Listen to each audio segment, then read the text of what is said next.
जय महाकाली बच्चों, मेरा नाम सुरभि सिंह है और आपका एक्स्ट्रा पीरियड की दुनिया में बहुत सारा स्वागत है। हर रोज़ मैं आपका स्वागत करती हूँ, वैसे आज भी आपका बहुत सारा स्वागत है। तो बच्चों, आज हम पढ़ेंगे एनिमल किंगडम का पार्ट 5 और ये हमारा लास्ट पार्ट है। इसके बाद ये हमारा चैप्टर फिनिश हो जाएगा। तो चैप्टर फिनिश करना है, इसलिए मतलब पार्ट थोड़ा सा लंबा हो जाएगा। अदरवाइज़ अगर मैं कुछ चीज़ें छोड़ूंगी तो फिर से एक नया पार्ट बनाना पड़ेगा, तो उसमें आपकी मेहनत भी बढ़ेगी, मेरी मेहनत भी बढ़ेगी। तो सारे चीज़ों को हमने इसी पार्ट में कर दिया है। हो सकता है 2, 4, 5, 10 मिनट एक्स्ट्रा हो जाए video. So please keep patience और अच्छे से सिंसियरली पढ़ाई करिएगा। तो शुरू करते हैं बच्चों।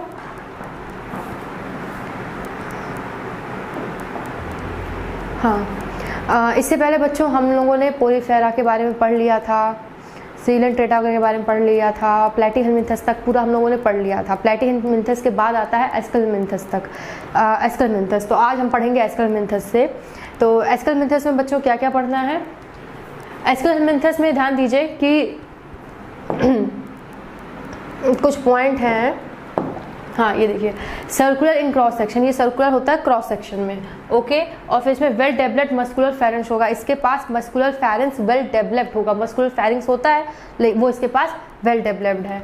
और सेक्सेस आर सेपरेट। अभी तक बच्चों प्लेटीहेलमिंथस तक आपने देखा है केवल पोरीफेरा में दोनों था, मतलब सेक्स में सेपरेट था। ए सेक्सुअल हो रहा था और सेक्सुअल भी हो रहा था। सेक्सुअल बाई गैमेट्स हो रहा था और ए सेक्सुअल बाई फ्रेगमेंटेशन से हो रहा था। लेकिन उसके बाद के आपने प्लेटीहेलमिंथस में जितने भी देखे सब के सब क्या थे बच्चों? उसमें सेक्सेस आर नॉट सेपरेट, मतलब सारे दो सेक्स जो थे मेल और फीमेल दोनों एक ही में थे। लेकिन यहाँ पे आप देखिए कि इसमें भी एस्केलमिंथस में यहाँ से सेक्स सेपरेट है, मतलब मेल अलग और फीमेल अलग होगा। तो ये देखिए, sexes are separate and often females are longer than male. यहाँ पे जो फीमेल है वो मेल से लंबी है, मतलब चौड़ी है, चौड़ी इन द सेंस की लंबी है। तो मेल के कंपैरिजन फीमेल यहाँ पे लंबी होगी। तो अगर आपको बाई चांस पहचानने के लिए दे डायग्राम कि एस्केलमिंथस में कौन सा मेल है कौन सा फीमेल है, तो जो लंबी वाली होगी उसको आप फीमेल बता दीजिएगा। वैसे जनरली उल्टा होता है। हम लोग में आप देखते हैं कि लड़के लंबे होते हैं, लड़कियां छोटी होती हैं, पर वैसे कुछ एक्सेप्शनल केस होते हैं, बट मैक्सिमम केस में मेल लंबे होते हैं, फीमेल छोटी होती हैं। लेकिन एस्केलमिंथस में जस्ट उल्टा है, फीमेल लंबी होंगी और मेल छोटे होंगे। अब बच्चों बढ़ते हैं हम लोग एनेलिडा की तरफ। एनेलिडा में क्या है कि सेगमेंट और metamers on body surface. Segment या मेटामर्स होंगे उसके बॉडी सरफेस पे। एनेलिडा मतलब एक लिटिल रिंग, जैसे ये सपोज करिए ये एनेलिडा है, तो ये ऐसे सेगमेंट कह दीजिए या मेटामर्स, तो ये एक लिटिल डिवाइडेड होगा, मतलब सेगमेंटेशन या मेटामर्स इस पे पाया जाएगा इसकी बॉडी पे। तो एनेलिडा में याद रखिएगा कि सेगमेंटेशन या मेटामर्स उसकी बॉडी पे प्रेजेंट है। फिर आगे है कि लॉन्गिट्यूडनल सर्कुलर मसल्स होंगी, इनके पास लॉन्गिट्यूडनल और सर्कुलर मसल भी होंगी। लॉन्गिट्यूडनल और सर्कुलर मसल भी होंगी जो कि किस में हेल्प करेंगी बच्चों? मूविंग में, मतलब लोकोमोशन में, मूवमेंट में काम करेंगी, वो लोकोमोशन में हेल्प करेंगी। जो लॉन्गिट्यूडनल और सर्कुलर मसल हैं वो हमारे एनेलिडा के मूवमेंट में, लोकोमोशन में हेल्प करेंगी। फिर हम लोग पढ़ेंगे कि इसमें नेरिस या लेटरल अपेंडेजेस होगा, जिसको मतलब नेरिस कह दी, लेटरल अपेंडेजेस साइड में उसके पैर जैसा स्ट्रक्चर हो गया, पैरापोडिया, जो उसको मूव करने में, मतलब स्विमिंग करने में हेल्प करेगा। नेरिस या लेटरल अपेंडेजेस होगा जो कि पैरापोडिया, जिसको इसके स्विंग करने में, तैरने में इसकी हेल्प करेगा। तो एनेलिडा में कौन कौन से पॉइंट हैं जिनको याद रखना बहुत जरूरी है? पहला पॉइंट, जितने भी मैंने लिखा है सारे के सारे जरूरी हैं, कि सेगमेंटेशन या मेटामर्स होगा उसके बॉडी सरफेस पे। दूसरा, लॉन्गिट्यूडनल और सर्कुलर मसल भी होंगी जो इनको लोकोमोशन में हेल्प करेंगी। और सिर्फ ये ऐसा नहीं कि सिर्फ चल के इनका काम हो जाएगा, इनको तो तैरना भी होता है ना। तो तैरने के लिए इनके पास लेटरल अपेंडेजेस, पैरापोडिया, ये सब कुछ होगा जो कि इसके स्विमिंग में हेल्प करेगा। अब बात करेंगे बच्चों हम लोग ऑर्थोपोडा की। ऑर्थोपोडा के बारे में आप बहुत अच्छे से वाकिफ हैं। ऑर्थोपोडा काफ़ी टाइम से, और ये सबसे आसान आपको पढ़ने में भी लगता होगा। और ऑर्थोपोडा के सबसे खासियत बात ये है कि सबसे लार्जेस्ट फाइलम है, सबसे बड़ा फाइलम है ऑर्थोपोडा। क्यों लार्जेस्ट है? क्योंकि ये देखिए, every 2/3 of all named species are arthropoda. जितने भी नेम्ड स्पीशीज हैं, ऐसे तो बहुत सारे millions and millions of species हैं, लेकिन केवल कुछ ही हैं जो कि मैंने आपको बायोडाइवर्सिटी चैप्टर में पढ़ाया था कि जो नेम्ड हैं वो केवल कुछ हैं, मतलब जिनको अच्छे से लोग जाने हैं। कहने को तो बहुत सारे, लेकिन केवल कुछ है जो आइडेंटिफाइड है, जिनको नेम दिया गया है। तो उसमें से जो 2/3 करीब 2/3 हिस्सा में जो है वो सब आर्थ्रोपोड ही है, इसीलिए आर्थ्रोपोडा को हम लोग लार्जेस्ट फाइलम कहते हैं। Arthropods are the largest phylum because every 2/3 of all named species are arthropods. और आर्थ्रोपोड का मतलब आपको पता ही है, ऑर्थो मतलब होता है ज्वाइंट, ऑर्थो मतलब ज्वाइंट, और पोडा मतलब आपको भी पता है कि अपेंडेजेस, तो इसके पास ज्वाइंटेड अपेंडेजेस होते हैं। आर्थ्रोपोडा की सबसे खासियत बात यही है, और इसमें आपको अलग से नहीं याद रखना है कि इसके पास ज्वाइंटेड अपेंडेजेस होते हैं, ये आपको आपके नाम से ही क्लियर हो जा रहा है। ऑर्थो को अलग कर लीजिएगा, पोडा को अलग कर दीजिएगा, आपके लिए खुद आसान हो जाएगा। और सबसे अच्छी बात यह है कि इसके पास सब कुछ होता है, सब कुछ इन द सेंस कि हेड भी होगा, सर भी होगा, थोरैक्स भी होगा और एब्डोमेन भी होगा। हेड भी होगा, थोरैक्स भी होगा और एब्डोमेन भी होगा। और एक जो सबसे खासियत वाली चीज़ है, आर्थ्रोपोडा के पास एक बहुत अच्छी चीज़ है, क्या है? स्टैटोसिस्ट। स्टैटोसिस्ट इसको या फिर बैलेंसिंग ऑर्गन हम लोग कहते हैं, वो इसके पास अब्सेंट है। इसके पास स्टैटोसिस्ट, या अभी तक मैं कह रही थी तो आपको लग रहा होगा कि प्रेजेंट है, प्रेजेंट नहीं, अब्सेंट होता है। स्टैटोसिस्ट या बैलेंसिंग ऑर्गन, बैलेंसिंग ऑर्गन क्या होता है? जो बैलेंस करने में हेल्प करता है ना, स्टैटोसिस्ट या बैलेंसिंग ऑर्गन जिसे कहते हैं, वो क्या है? इसमें अब्सेंट है। ये बात अच्छे से याद रख लीजिए कि स्टैटोसिस्ट या बैलेंसिंग ऑर्गन आर्थ्रोपोडा में अब्सेंट होगी। तू जो नहीं है तो कुछ भी नहीं। अच्छा, अब मोलस्का के लिए मैंने आपको सारे पॉइंट्स लिखवाए नहीं है, क्योंकि मोलस्क में क्या है बच्चों कि आप केवल एक डायग्राम से बहुत इजीली समझ सकते हैं। मोलस्क को केवल आप मोलस्का को केवल डायग्राम से समझ सकते हैं।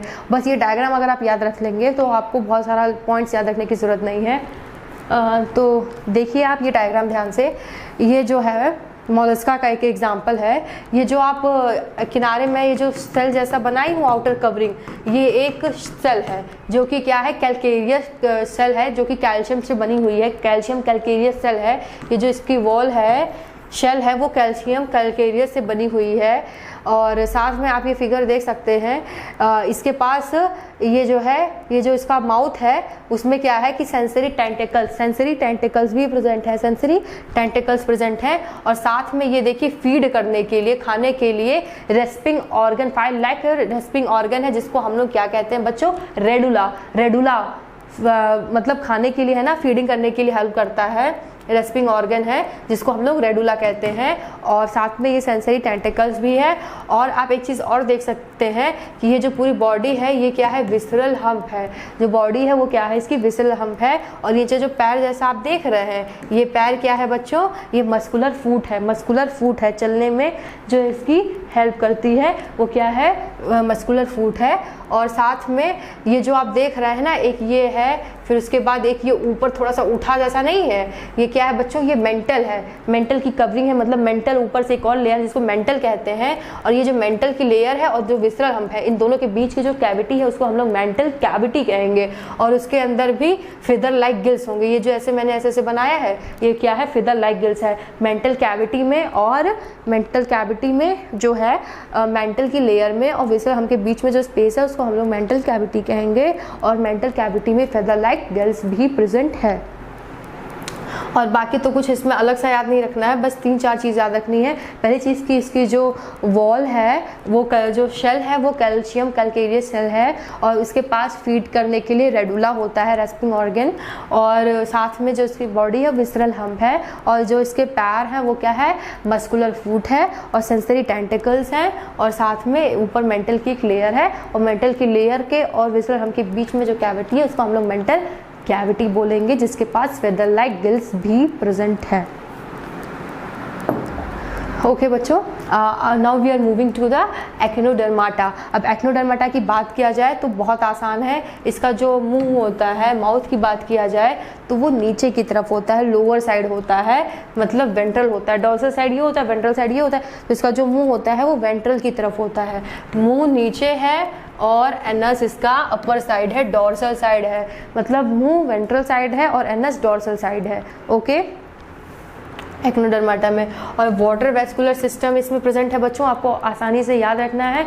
आप याद, एक चीज़ मैंने और आपको पढ़ाई थी, वाटर कैनाल सिस्टम वो पोरिफर्स में था, लेकिन यहाँ पे वाटर वेस्कुलर सिस्टम है। और वाटर वेस्कुलर सिस्टम किस में हेल्प करेगा इसके बच्चों? लोकोमोशन में, यानी कि मूव करने में हेल्प करेगा, फूड कैप्चरिंग में, मतलब खाना इकट्ठा करने में, फूड कैप्चर करने में हेल्प करेगा।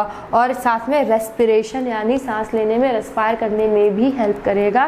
क्या? वाटर वेस्कुलर सिस्टम ऑफ किसका? एक्टिनोडर्माटा का। तो यहाँ हमारे एक्टिनोडर्माटा की भी बातें खत्म हुई। अब हम बात करेंगे बच्चों हेमिचॉर्डाटा की। हेमिचॉर्डाटा को मतलब हम लोग ये भी कह देते हैं कि वॉर्म लाइक मैराइन एनिमल्स होते हैं। मतलब इन पहले जो हेमिचॉर्डाटा जो था उसको अलग से फाइलम नहीं बनाया गया था। जैसे जब मैं आपको किंगडम पढ़ा रही थी तो एल्गे में मैंने आपको एक फंजाई किंगडम के बारे में बता रही थी, तो उसमें क्या था कि फंजाई अलग से किंगडम नहीं था। जब आर.एच. विटेकर आए तो उन्होंने फंजाई का एक अलग किंगडम बनाया था ना। उससे पहले क्या था कि वो फंजाई को कभी प्रोटिस्टा में रख देते थे, कभी किसी में उसको शिफ्ट करते रहते थे। लेकिन जब फाइनली आर.एच. विटेकर ने देखा कि फंजाई को एक प्रॉपर किंगडम नहीं मिल रहा है तो उन्होंने एक अलग से किंगडम फंजाई ही बना दिया था। तो वैसे ही ये जो हेमिचॉर्डाटा है वो पहले सब फाइलम के में, मतलब वो कॉर्डाटा के अंडर आता था, कॉर्डाटा के अंडर आता था, वो एक सब फाइलम था। अर्लियर पहले की बात है ये, पहले पुराना कि ये सब फाइलम था जो कि कॉर्डाटा के अंदर आता था। पर अब क्या है बच्चों, आज की बात अगर किया जाए तो एक अलग सेपरेट फाइलम बना दिया गया है नॉन कॉर्डेट्स के अंदर। नॉन कॉर्डेट्स होते कौन से हैं? अब ये मत पूछना मुझसे, क्योंकि मैंने स्टार्टिंग के लेक्चर्स में से आपको पढ़ा दिया था, देख के आइए जाके उसको, जाइए। नॉन कॉर्डेट्स क्या था? जिसमें नोटोकॉर्ड प्रेजेंट होगी कि एब्सेंट होगी, ये कमेंट में आप हमें बताएंगे। और बॉडी क्या थी? कंपोज है किससे? बॉडी किससे कंपोज है? प्रोबस्किस, कॉलर और ट्रंक। प्रोबस्किस और कॉलर और ट्रंक से मिलकर इसकी बॉडी बनी हुई है। और प्रोबस्किस, कॉलर और ट्रंक का आपको फिगर देखना है, इमेज देखना है तो आप एनसीईआरटी में देख सकते हैं। वैसे अभी तो मैं आपको पढ़ा दे रही हूँ, पर एक अलग से सेशन चलाऊंगी बच्चों जिसमें मतलब एनसीईआरटी के जितने भी डायग्राम्स हैं, एक मतलब हर चैप्टर का मतलब पूरे 11 दो वीडियोस बनाऊंगी जिसमें 11th में जितने भी डायग्राम्स एनसीईआरटी के सारे डायग्राम्स जो इंपॉर्टेंट है नीट के पॉइंट ऑफ व्यू से उसको मैं करवाऊंगी, सारे डायग्राम्स आपका क्लियर करवाऊंगी। और दूसरे वीडियो में 12th के जितने भी एनसीईआरटी के डायग्राम्स हैं उनके लिए भी करवाऊंगी। पर अभी फ़िलहाल मैं ऐसे ही पढ़ा दे रही हूँ, आप ये चीज़ समझ जाइए और डायग्राम आप खुद जाके एनसीईआरटी में, ये आपका काम है कि जो मैं पढ़ाती हूँ इसको सुनने के बाद आप रूम पे जाकर के एनसीईआरटी खुद पढ़ें। तो जब आप खुद रीड करें तो इसके डायग्राम पे भी पूरा ध्यान दीजिएगा। मैंने क्या बताया कि बॉडी इसकी कैसे कंपोज है? प्रोबस्किस से, कॉलर से और ट्रंक से। अब बात करेंगे बच्चों कि इसमें रूडिमेंट्री स्ट्रक्चर जो होता है वो कॉलर रीजन होता है। अभी मैंने बात की ना कि प्रोबस्किस, कॉलर और ट्रंक होता है, तो कॉलर में क्या होगा बच्चों? रूडिमेंट्री स्ट्रक्चर भी पाया जाएगा। अब बात करते हैं बच्चों स्टोमोकॉर्ड की। स्टोमोकॉर्ड क्या होता है? वो एक तरह से मिलता जुलता है नोटोकॉर्ड से। स्टोमोकॉर्ड, अब जैसे कि बच्चों जो कॉर्डाटा है, जो कॉर्डेट्स होते हैं उनके अंदर तो नोटोकॉर्ड प्रेजेंट होती है, नोटोकॉर्ड होती है ना कॉर्डेट्स में, पर जो नॉन कॉर्डेट है तो उनमें कुछ उससे मिलता जुलता होगा ना। तो जो स्टोमोकॉर्ड होता है वो नोटोकॉर्ड से मिलता जुलता होता है, सिमिलर टू नोटोकॉर्ड। स्टोमोकॉर्ड किसमें प्रेजेंट है? हेमिचॉर्डाटा में। पर अगर यही नॉन कॉर्डेट्स की जगह कॉर्डेट होता अगर, तो वहाँ पे क्या होता है? नोटोकॉर्ड होता। अब बात करेंगे बच्चों हम लोग साइक्लोस्टोमेटा की। साइक्लोस्टोमेटा क्या होता है? ध्यान से देखिए कि all are ectoparasite on some fishes. ये एक्टोपैरासाइट होते हैं सभी के सभी, मतलब ज़्यादातर जो होते हैं ऑस्ट्रोथाइज, ये सारे के सारे फिशेस पे एक्टोपैरासाइट होते हैं। एक्टोपैरासाइट की वर्ड याद रखिएगा कि all are ectoparasites on some fishes and body bears 6 से 15 गिल स्लिट्स। करीब 6 से 15 गिल स्लिट उसके बॉडी के अंदर 6 से 15 गिल स्लिट्स होंगे। 6 से 15, ये आप याद रखिएगा। 6 to 15 gill slits are present. और साथ में इनके पास क्या है कि सकिंग और सर्कुलर माउथ भी प्रेजेंट होगा। जो जॉ होता है, जॉ हम लोग में होता है ना, वो जॉ तो इनमें अब्सेंट होगा, लेकिन जॉ अब्सेंट है तो उसकी जगह पे इनके पास सकिंग मतलब सक करने के लिए एक सर्कुलर माउथ, सकिंग और सर्कुलर माउथ इनके पास प्रेजेंट होता है, पर जॉ अब्सेंट होता है। और बच्चों स्केल्स एंड पेयर्ड फिन्स जो होती हैं वो भी अब्सेंट है। Scales and paired fins are also absent. Scales and paired fins are also absent. और एक चीज़ इनकी सबसे खासियत वाली चीज़ है जो बच्चों याद रखना है, जो क्वेश्चन हमेशा वहाँ से पूछे जाते हैं उसको आपको याद ही रखना है। देखिए जब ये एडल्ट होते हैं, ठीक है, ये एडल्ट हैं, अब इनका मन करेगा रिप्रोडक्शन करने का, जाहिर सी बात है। तो ये एडल्ट है तो इनको रिप्रोड्यूस करना है, इनका मन किया कि चलो रिप्रोड्यूस करते हैं, तो रिप्रोड्यूस जहाँ पे है वहीं नहीं कर पाएंगे ना। रिप्रोड्यूस करने के लिए थोड़ी इनको प्राइवेसी चाहिए होगी ना।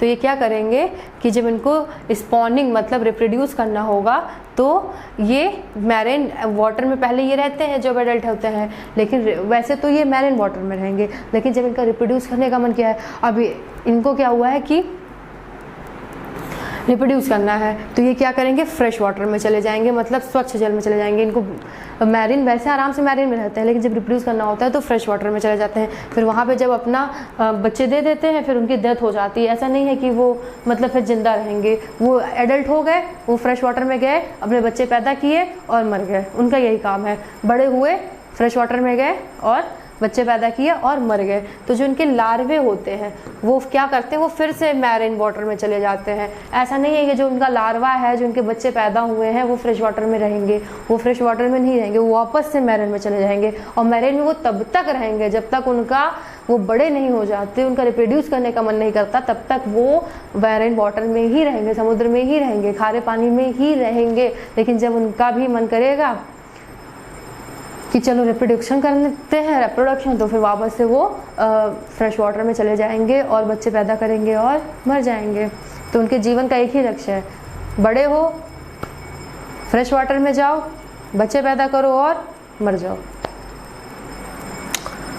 उनको कौन सा नीट क्वालिफाई करना होता है, उनको कौन सा जेईई की प्रिपरेशन करनी होती है, उनको कोई डॉक्टर इंजीनियर तो बनना नहीं होता है। उनका बस एक ही लक्ष्य है कि एडल्ट फॉर्म में, जब वो एडल्ट होने तक वो आराम से मैरीन वाटर में रहते हैं, जब उनका मन होता है रिप्रोडक्शन करने का, वो फ्रेश वाटर में जाते हैं और रिप्रोडक्शन करके अपना मर जाते हैं। फिर उनके जो बच्चे होते हैं वो फिर से उसी चीज़ को रिपीट करते रहते हैं, वो वापस से मैरीन वाटर में चले जाते हैं, फिर वो भी जब एडल्ट होते हैं वो भी फ्रेश वाटर में जाते हैं और ये सर्कल चलता रहता है। तो एक तरह से ये जो फ्रेश वाटर है वो उनका हनीमून स्पॉट है। और कॉन्ड्रोसाइट्स की ऑस्ट्रोसाइट्स की बात करते हैं बच्चों, दोनों में थोड़ा सा डिफरेंस है। आप क्या करते हैं कि दोनों को मिक्स कर देंगे, भूल जाएंगे इसका उसमें इसका इसमें कर देंगे, तो दोनों मिक्स ना करें। इसलिए एक टेबल रूप में मैंने आपको दे दिया है कि कॉन्ड्रोसाइट्स और ऑस्ट्रोसाइट्स की बात करेंगे तो जो एंडोस्केलेटन है वो इसका कार्टिलेजिनस होगा, लेकिन इसका बोनी होगा। मतलब इसका कार्टिलेजिनस मतलब कार्टिलेज का बना हुआ होगा, लेकिन इसमें बोन्स भी प्रेजेंट होंगे, ये बोनी होगा। इसमें ओपरकुलम जो होगा अपसेंट होगा, पर इसमें प्रेजेंट होगा। इसमें एयर ब्लैडर जो होगा अपसेंट होगा, पर इसमें प्रेजेंट होगा।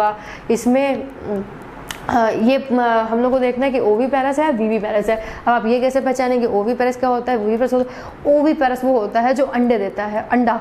ओ जो होता है, ओ मतलब ओ से ऐसे याद रखिएगा, ओ आप लिखते हैं, ओ अंडे के आकार का होता है ना, तो जो अंडे के आकार का होता है वो ओविपेरस है। और वीवी एक तरह से सुनने में आता है ना, बेबी बेबी, तो जो वीवी है वो बेबी साउंड्स लाइक बेबी, तो वो जो ओविपेरस है वो अंडा देते हैं, वो मतलब एग देते हैं, लेकिन जो वीवीपेरस है वो बच्चे पैदा करने में समर्थ होते हैं। तो जो कॉन्ड्रोसाइट्स है वो वीवीपेरस होता है, लेकिन जो ऑस्ट्रोसाइट्स होता है वो क्या होता है, ओविपेरस होता है। और अगर मुंह की बात किया जाए, माउथ की बात किया जाए, तो कॉन्ड्रोसाइट्स और ऑस्ट्रोसाइट्स में तो जो माउथ होता है वो कॉन्ड्रोसाइट्स में वेंट्रल होता है, लेकिन ऑस्ट्रोसाइट्स में टर्मिनल होता है। वेंट्रल मतलब इनमें कॉन्ड्रोसाइट्स में सामने की तरफ होता है, लेकिन जो ऑस्ट्रोसाइट्स है उनमें जो मुंह होता है वो टर्मिनल मतलब एंड में, टर्मिनल साइड में होता है उनका मुंह। अब बच्चों बात करेंगे हम लोग कॉन्ड्रोसाइट्स की और ऑस्ट्रोसाइट्स की अलग अलग। कॉन्ड्रोसाइट्स की कुछ चीज़ें आप देख लीजिए जो कि ज़रूरी हैं। इनकी जो स्किन होती है, skin is tough containing placoid scales, मतलब इनके स्किन में पेलोक्वाइड स्केल्स होंगी। पेलोक्वाइड स्केल्स वर्ड आपको याद रखना है कि किसमें कॉन्ड्रोसाइट्स की बात हो रही है, इनके स्किन में टफ पेलोक्वाइड स्केल्स पाए जाएंगे। और साथ में टीथ आर मॉडिफाइड पेलोक्वाइड स्केल्स, जो इनके पेलोक्वाइड स्केल है क्या, टीथ ही इनका मॉडिफाइड रूप है, एक तरह से टीथ मॉडिफाइड होकर के पेलोक्वाइड स्केल्स बन जाता है। टीथ आर मॉडिफाइड पेलोक्वाइड स्केल्स, जो मतलब इनके जो टीथ हैं ऐसा नहीं है कि अलग से, जैसे हम लोग क्या है कि हम लोग पैदा होते हैं तो हम लोग को टीथ कुदरती कुछ टाइम बाद 6 महीने बाद धीरे धीरे टीथ आने लगता है ना, लेकिन इन लोगों का जो टीथ है वो जो पेलोक्वाइड स्केल्स है वही आगे चल के मॉडिफाइड होता है और टीथ बन जाता है।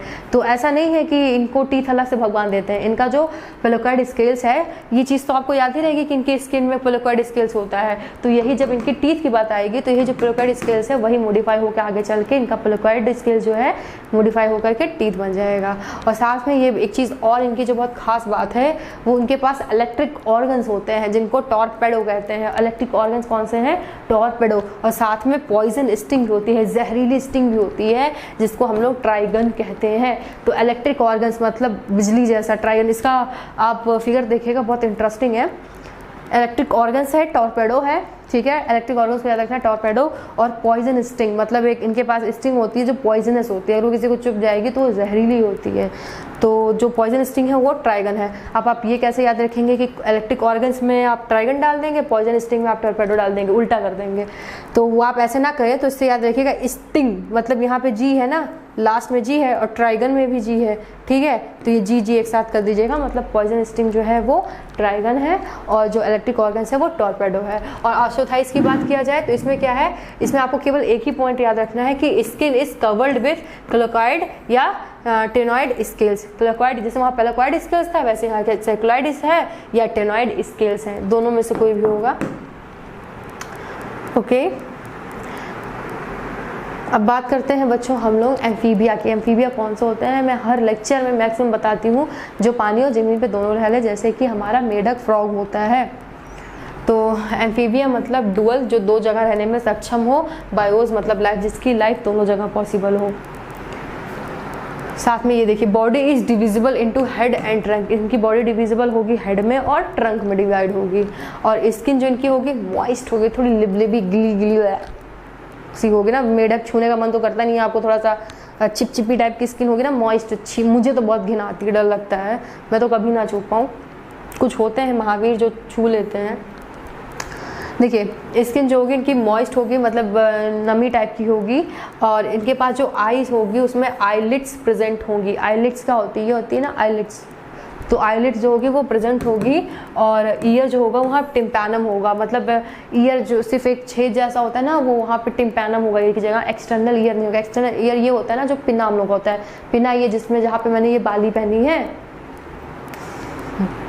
तो वो एक्सटर्नल ईयर इनके पास नहीं होता, इनके पास डायरेक्ट टिम्पैनम होता है एम्फीबियंस के पास। और साथ में इनके पास कोलोका होता है, जो कि एक कॉमन ओपनिंग है। Cloaca is a common opening, cloaca is a common opening. इनके पास एलिमेंट्री कैनाल भी होगी, और साथ में इनके पास यूरिनरी ट्रैक्ट भी होगा, रिप्रोडक्टिव ट्रैक्ट भी होगा, इनके पास सब कुछ होगा। और साथ में इनकी क्या खासियत है कि ये ओवीपैरस होते हैं, यानी ये अंडा देते हैं। अब बात करेंगे बच्चों रेप्टाइल्स की। एम्फीबियंस की बात खत्म हुई। रेप्टाइल्स मतलब जो क्रॉल कर सके, जो मतलब रेप्टाइल्स सांप ऐसे ऐसे नहीं चलते हैं, तो जो ऐसे रेंग के चलने वाले जो होते हैं उनको रेप्टाइल्स कहते हैं, जो रेंगते हैं, जैसे कि स्नेक्स हो गए। तो रेप्टाइल्स में आपको याद रखना है कि body is covered by dry cornified skin. इनकी जो बॉडी होती है वहाँ पे देखिए एम्फीबियंस में मॉइस्ट स्किन थी, मतलब लिबलिबी सी, लेकिन इनकी ड्राई स्किन होती है। तो body is covered by dry skin, cornified skin. Epidermal scales होता है या स्क्यूल्स, एपिडर्मल इनके पास स्केल्स या स्क्यूल होता है। और साथ में इनके पास ईयर ओपनिंग, मतलब जो एक्सटर्नल ईयर ओपनिंग है वो भी नहीं होती है, इनके पास भी टिम्पैनम ही होता है। और इसमें एग्जांपल में आप देख सकते हैं, जैसे कि स्नेक्स और लिजर्ड, यानी कि जो सांप और छिपकलियां होती हैं वो अपनी shed their skin cast, skin as skin cast, वो अपनी चमड़ी भी चेंज करते हैं। आप देखते हैं ना, जो सब लोग कहते हैं ना कि सांप है, वो सांप क्या बोलते हैं, सांप चेंज नहीं करता है अपनी स्किन, तो वैसे। और साथ में आप छिपकली को भी देखते होंगे कि वो अपनी पूंछ काट देती है, फिर नई पूंछ उसकी उगाती है। तो वैसे सांप और छिपकली के पास ये कैपेबिलिटी होती है कि वो they shed their skin as skin cast. अब बात करेंगे बच्चों एप्स की, यानी कि जो बर्ड्स होते हैं उनकी बात कर रहे हैं। बर्ड्स के पास, अब पक्षियों के पास क्या होता है, ये सब तो कॉमन सेंस वाली बात है, इसमें मुझे क्या ही पढ़ाऊँ बच्चों, आप बचपन से ये सब चीज़ें देखते आ रहा है कि बर्ड्स के पास फेदर्स होता है, पंख तो होता ही है, और साथ में इनके पास बीक होती है, चोंच होती है, और साथ में इनके पास जो फोर लिम्स होते हैं, मतलब फोर लिम्स एक तरह से वही मॉडिफाइड होकर आगे विंग्स बन जाते हैं, जो फोर लिम्स होते हैं विंग्स ही होते हैं। और ड्राई स्किन होती है विदाउट ग्लैंड, इनके पास ड्राई स्किन होती है। आप पक्षियों को देखते हैं कितनी सॉफ्ट सॉफ्ट प्यारी सी होती हैं, तो जो इनके पास ड्राई स्किन होती है, लेकिन इनके पास से ग्लैंड नहीं होता है, कोई भी ग्लैंड नहीं होता है, सिर्फ ऑयल ग्लैंड होता है at the base of tail. उनकी पूंछ होती है, ये जैसे कोई पक्षी है तो इसकी जो यहाँ पूंछ है, यहाँ पूंछ में इसके पास ऑयल ग्लैंड होगा at the base of tail. और साथ में इनके पास लॉन्ग बोन्स होंगी, लॉन्ग बोन्स तो होंगी लेकिन कैसी बोन्स होंगी, न्यूमेटिक एयर कैविटी मतलब न्यूमेटिक बोन्स होंगी। न्यूमेटिक बोन्स कौन सी होती हैं बच्चों, जिनमें अंदर खोखलापन होता है, एयर कैविटी होती है। अच्छा ये बताइए, अगर इनकी बोन्स हम लोग की बोन्स की तरह होती तो क्या ये उड़ पाती, इतनी भारी होती वो अपने नाजुक नाजुक पंख से कैसे उड़ पाती, नहीं उड़ पाती, उड़ने में उनको दिक्कत होती। उनकी जब बोन्स जो होती हैं वो उनका वेट हल्का इसलिए तो रहता है कि उनकी ऐसे ये बोन्स है तो ये अंदर ये देखिए कैविटी है मतलब खाली है, तो ये जब खाली रहेगा तो ये हल्की रहेंगी, इनका वेट कम होगा, एयर कैविटी रहेगी इनके बोन में, इसीलिए इनको न्यूमेटिक बोन्स कहते हैं, और ताकि इनका वेट कम हो और ये आसानी से उड़ सके। और एंडोस्केलेटन की बात किया जाएगा तो वो फुली ऑसिफाइड होता है। और डाइजेस्टिव ट्रैक्ट जो उनका होता है, इनके पास एक स्पेशल होता है जो क्रॉप या गिजल्ट होता है, क्रॉप और गिजल्ट, क्रॉप या गिजल्ट होता है इनके डाइजेस्टिव ट्रैक्ट में, ये आप याद रखिएगा। अब बात करेंगे बच्चों मैमल्स की। जो मैमल होते हैं, मैमल्स वो क्या होते हैं, मैमल्स के पास मेमोरी ग्लैंड होता है, मतलब मेमोरी ग्लैंड इसलिए लोगों के पास होता है ताकि ये अपने बच्चों को दूध पिला सके, उनकी केयर कर सकें, इसीलिए भगवान जी मेमोरी ग्लैंड प्रोवाइड करते हैं। तो मैमल्स के पास मेमोरी ग्लैंड होगा। यूनिक स्किन, यूनिक स्किन किस तरह से होगी, क्योंकि इनके स्किन पे रोवे होंगे, बाल होंगे, हेयर्स होंगे, यूनिक स्किन मतलब हेयर होंगे इनके स्किन पे। और साथ में इनके पास एक्सटर्नल ईयर भी होता है जिसको पिना कहते हैं, ये देखिए। और इनके पास टीथ भी होगा और साथ में इनके ये मोस्टली वीवी पैरस होते हैं, ज़्यादातर ये जो है वीवी पैरस यानी बच्चे जन्म देती हैं। अब ये बच्चों छोटी सी बात है, अब परेशान ना होइए, बस ख़त्म हो गया हमारा, ज़्यादा नहीं पढ़ना है। आप ये कंफ्यूज होते होंगे कि कौन सा कोल्ड ब्लडेड है, कौन सा वार्म ब्लडेड है, क्वेश्चन आ जाता है, तो इसमें ये बहुत बेसिक चीज़ है। अगर इतना आपको नहीं पता होगा तो आप मेरी नाक कटवा देंगे, तो इसलिए बेसिक चीज़ें आपको पता होनी चाहिए। कोल्ड ब्लडेड में फिश, एम्फीबियंस और रेप्टाइल्स, फिश, एम्फीबियंस और रेप्टाइल्स ये सारी की सारी कोल्ड ब्लडेड हैं। और वार्म ब्लडेड कौन है, जो बर्ड्स होते हैं और मैमल्स होते हैं, बर्ड्स होती हैं और मैमल्स जो होते हैं। अब बच्चों आप स्क्रीनशॉट ले लीजिए, ये चैप्टर हमारा ख़त्म हो गया है।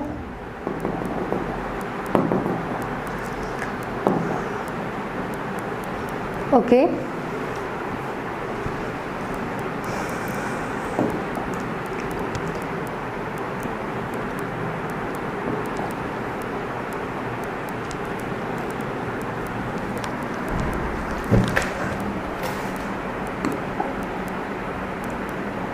इस फिगर को भी आप ज़रूर बना लीजिएगा।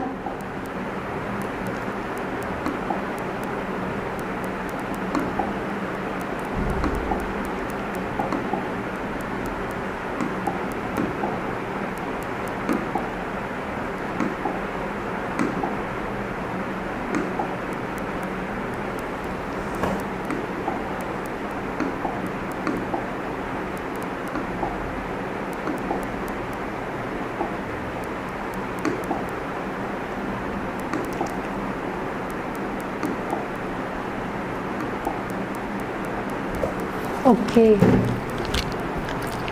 तो ये चैप्टर हमारा एनिमल किंगडम बच्चों ख़त्म हुआ।